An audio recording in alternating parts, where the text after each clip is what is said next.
दाढीनी जर काय काडी फिरवली तर तुमची उरली सुरली लंका पण जळून खाक झाल्याशिवाय राहणार नाही. नाही, लंका त्यांचीच आहे. आम्ही हनुमान आहोत सगळे. लंका ही रावणाची जळते, त्यांना माहित नाही. रामाला दाढी नव्हती, दाढी रावणाला होती. त्यांना रामायण वाचावं लागेल, त्यांना महाभारत वाचावं लागेल. काय की या महाराष्ट्राला सुसंस्कृत मुख्यमंत्री कायम मिळालेले आहे.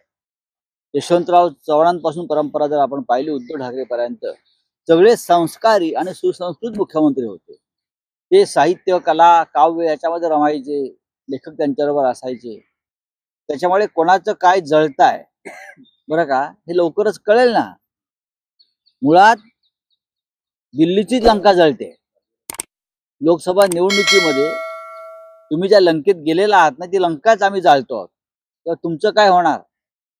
हे दाढीबिडीच्या गोष्टी आम्हाला सांगू नका. बाळासाहेब चोरायला वस्तू आहे का? बाळासाहेब चोरायला वस्तू आहे का?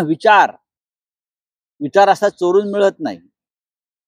चोरटे भामटे यांचं राज्य राज्यावर सुरू आहे आणि ते लवकरच आम्ही नष्ट करू. हे असे डायलॉग बाजी आम्हाला सांगू नका.